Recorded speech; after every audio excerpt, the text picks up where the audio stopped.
Causes cancer. Smoking kills. புகைப்பிடிப்பது புற்றுநோயை உண்டாக்கும், உயிரை கொல்லும். Liquor drinking is injurious to health. மது அருந்துதல் உடல்நலத்துக்கு தீங்கு விளைவிப்பதாகும். Be safe, don't drink and drive. பாதுகாப்பாக இருப்பீர், மது அருந்திவிட்டு வாகனம் ஓட்டாதீர்.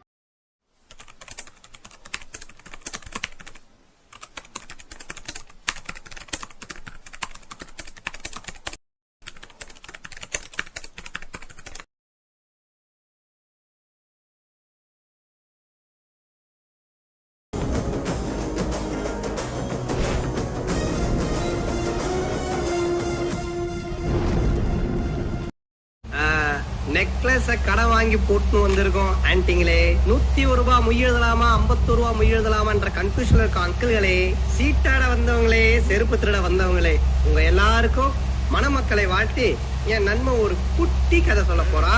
அந்த கதையோட ஆழமான கருத்தை உள்வாங்கி நீங்க எல்லாரும் பயனடையுமாறு தாழ்மையுடன் கேட்டுக்கொள்கிறேன். நான் இப்போ ஒரு காதல் கதை சொல்ல போறாரு. இந்த அழகான மணமகளுக்கு மணமகனை சமர்ப்பிக்க ஆம்பளை வட்டாம் ஒரு பொம்பளை வட்டாம்பூச்சி. அந்த 2 வட்டாம்பூச்சும் செம்பருத்தி பூக்குள்ள போய் சென்சாரேட் பண்றாங்க. ஒரே கஜகஜா குஜுகுஜா. இந்த கருப்பாம்பூச்சி கண்டுபட்டுச்சோ தெரியல. அந்த 2 பட்டாம்பூச்சும் தங்களுக்குள்ளே ஒரு டெஸ்ட் வச்சுக்கிட்டு இருந்து யார் முதலில் தேர்ந்தெடுக்கிறார்களோ காதல் தான் ஒஸ்தி என்று சொல்லிக் கொண்டது. அந்த பொம்பளை வட்டாம்பூச்சி முறவாசோட செய்ய விடிகளை 4:30 மணிக்கெல்லாம் ரோஜா மடி போய் நின்று தேர்ந்தெடுக்கலான்னு காத்துக்கிட்டு இருந்துச்சா. ரோஜாவும் மறந்துச்சா.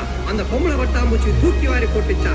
ஏன்னா அந்த ஆம்பளை பட்டாம்பூச்சி தன்னுடைய காதல் தான் ஒஸ்தின்றதை காட்டுறதுக்காக அந்த ரோஜா முட்டா இருக்கும் போதே உள்ள போய் மூச்சடிச்சு ஏன்னா அந்த காதல்ங்கிற உண்மையான மகத்துவமான புனிதமான பரிசுத்தமான உணவு மேலோங்கி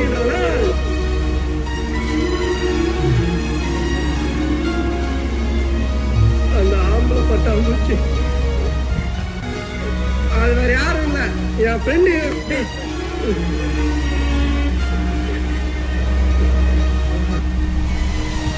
காதலிச்ச பொண்ணு அடையிறது காதல், காதலிச்ச பொண்ணு நல்லா இருக்கணும்னு நினைக்கிறோம்.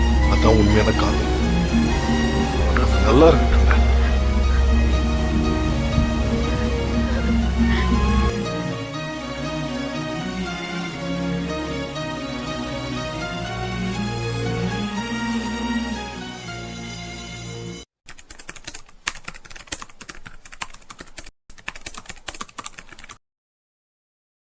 சிம்பு ஃபேன் நானு, அதனால கொஞ்சம் வருத்தமா இருக்கு. ஏன் ப்ரோ? சிம்புவை நினைச்சா வருத்தமா இருக்கு. பட் இருக்கும், அந்த வெறி இருக்கும். லவ் பண்ண பொண்ணு முன்னாடியே சாதிச்சு காட்டணும், சாதிச்சு காட்டார் தலைவர். எல்லாருக்குமே ஒரு பாஸ்ட் இருக்கு. அது வந்துட்டு நம்ம எல்லாரும் அது ஒரு லெசனா எடுத்துக்கிட்டா ஓகே. ஆனா ட்ரோல் பண்ணி அது இது பண்றதுன்னா அது தப்பு. பண்றோம். நீங்க என்ன சொல்லுங்க?